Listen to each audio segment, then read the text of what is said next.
Bonsoir à tous. Je suis Dr Nzi Lucien, effectivement de la Côte d'Ivoire. Mais je ne viens pas de l'Institut Pasteur. Nous avons mené une étude, effectivement, avec l'Institut Pasteur de Côte d'Ivoire comme co-investigateur sur la recherche de la prévalence de la tuberculose chez des populations très particulières dans notre capitale économique, qui est Abidjan, où se trouvent des usagers de drogue vivant dans des conditions précaires.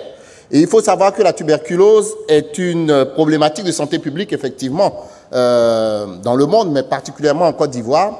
Et dans la ville d'Abidjan, il y a eu 10 000 nouveaux cas pour l'année 2017. Les usagers de drogue en Côte d'Ivoire sont des personnes d'âge médian moyen autour de 35 ans, dans notre étude en tout cas, et qui sont essentiellement des consommateurs d'héroïne et de cocaïne, mais de façon très particulière par voie inhalée. Il y a très peu d'injecteurs de ces substances en Côte d'Ivoire. Et donc, nous avons mené une étude sur 2 grands fumoirs dans cette capitale. Et au cours de la période octobre 2016 à mars 2018, nous avons positionné donc des unités mobiles à proximité de ces différents lieux de consommation que sont les fumoirs. Et nous avons procédé à un dépistage systématique de l'ensemble des usagers de drogue volontaires à ce dépistage trouvés dans ces différents fumoirs. Et nous avons considéré, puisque nous avons mis en œuvre toute la batterie de tests réalisables en Côte d'Ivoire pour dépister la tuberculose, que les tuberculoses confirmées étaient celles qu'il était aux jeunes expertes. Et ceci a été possible grâce à l'intervention de pairs, à l'accompagnement de pairs éducateurs. Quels résultats nous avons obtenus? Sur 545 donc usagers de drogue sensibilisés au niveau des fumoirs, nous avons eu 532 qui ont accepté d'être testés pour l'ensemble des tests réalisables et avec un sexe ratio, disons, à peu près 10% de femmes dans cette population, ce qui correspond à la proportion générale dans les usagers de drogue que nous avons sur la ville d'Abidjan. Et voici, nous avons trouvé un résultat inquiétant et préoccupant, c'est que nous avons 9,8% d'usagers de drogue atteints de la tuberculose, donc dans ces fumoirs testés, à côté duquel 5,4% de prévalence VIH. Il faut noter qu'il y a une co-infection de l'ordre de 15%. Pour l'ensemble donc de ces usagers de drogue dépistés, nous avons pu mettre 77% dans les soins. Nous avons trouvé que les principaux facteurs associés donc, à cette tuberculose très présente chez les usagers de drogue étaient le fait de fréquenter, donc bien sûr les fumoirs, mais surtout pour le fumoir en plus grande précarité, le fait d'être sans activité professionnelle et naturellement d'être infecté par le VIH-Sida. Ce qui est à retenir, c'est qu'il y a une très bonne acceptabilité du dépistage dans cette population très particulière, bien que très vulnérable et précaire, et aussi la prévalence trouvée, je le répète, est de 40 fois supérieure à celle de la population générale en Côte d'Ivoire, avec 17% de tuberculose multirésistante.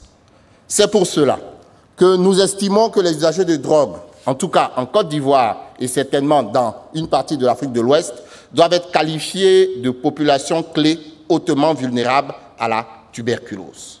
Et donc, dans l'optique d'atteindre l'objectif de l'OMS de la fin de la tuberculose en 2035, il est nécessaire que des ressources humaines et financières additionnelles puissent être mobilisées et que des énergies soient déployées en vue de procéder à de nouvelles recherches sur des méthodes de diagnostic, mais aussi sur des traitements plus courts et plus efficaces. Nous tenons donc à remercier l'ensemble des partenaires qui ont aidé à mener cette étude et nous invitons à revoir encore notre poster PJ 231. Je vous remercie. Merci beaucoup pour cette présentation très claire, très intéressante et parfaitement dans le timing, avec des données intéressantes. Alors, est-ce qu'il y a des questions dans la salle pour commencer? Tout en haut.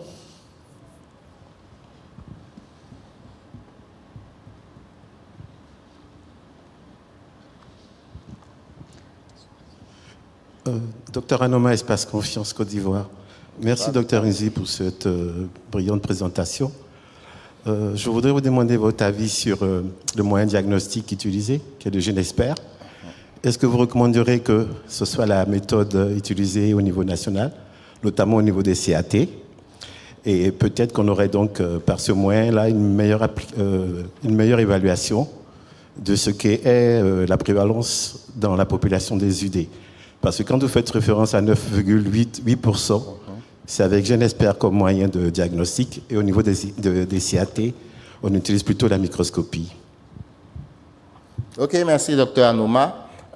Effectivement, bon, déjà, cette étude, comme nous avons fait focus sur cette méthode recommandée par l'OMS, mais déjà, avec la microscopie, nous sommes à 10 fois plus de taux de prévalence, pour dire que cette maladie est bien présente parmi les usagers de drogue.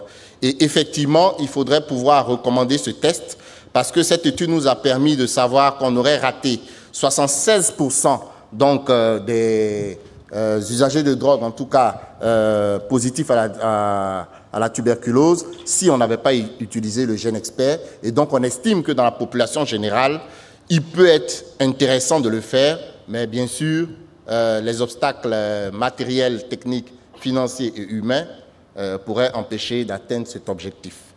Voilà. Mais je profite pour signaler que nous considérons aussi, au cours de cette étude, que les usagers de drogue semblent être fragilisés au même titre que les PVVIH. Et donc, il se peut que dans cette population en particulier, que les approches diagnostiques puissent être un peu spécifiques par rapport à celles de la population générale. Oui, Lucien, mais quel était le devenir thérapeutique pour ces UDI bacillifères et en plus multirésistants? Ok, très belle question. Effectivement, nous avons suivi la cohorte des malades. Nous sommes arrivés, en tout cas à fin mars 2018, à 55% de taux de guérison. Voilà, dont 4 cas de tuberculose multirésistante, mais pour lesquels nous n'avons pas encore les résultats de culture de confirmation de la guérison. Il y avait l'adhésion au traitement pour les UDI? Oui, il y a eu une très bonne adhésion au traitement. De façon générale, nous avons pu mettre effectivement sur 52 dépistés positifs, 40 en traitement. La définition de la résistance était aussi grâce au GeneXpert Exactement. C'était effectivement une de nos préoccupations, c'était d'avoir dès le départ le statut de résistance, en tout cas au moins par rapport à la rifampicine. Et l'isoniazide, en fait, quand vous parlez de MDR, c'est qu'ils sont résistants au rifampicine, j'imagine? Vous avez défini que sur la rifan? Ok, non, par la suite, il y a eu des cultures effectivement réalisées, mais pour lesquelles on n'a eu aucun cas de résistance à la rifampicine indiquée. Pardon, à l'isoniazide. Ok. Alors, Patricia Pinson de Bordeaux, peut-être la dernière question, parce que là... Est-ce que vous avez pu faire les sérologies hépatite C et sinon, est-ce que vous l'envisagez? Ok, disons que de façon très particulière, on ne l'a pas fait parce que Médecins du Monde avait déjà mené une étude biocomportementale en 2014 qui avait révélé du fait qu'il y a une très faible proportion d'utilisateurs de seringues notamment, en tout cas moins de 3% de la population usagère de drogue que nous avons. Et donc pour cette étude, nous ne l'avons pas incluse. Ça sera peut-être pour d'autres études. Voilà. Très bien, merci beaucoup. Je crois qu'on peut encore vous applaudir pour ces très beaux résultats. Donc, j'appelle l'intervenant suivant, Dr Barir, sur situation des consommateurs de drogue injectable à Alger, dans l'équipe de Mako Charoun. Bonjour à tous. Donc, je suis heureuse d'être parmi vous et je remercie les organisateurs de m'avoir invitée.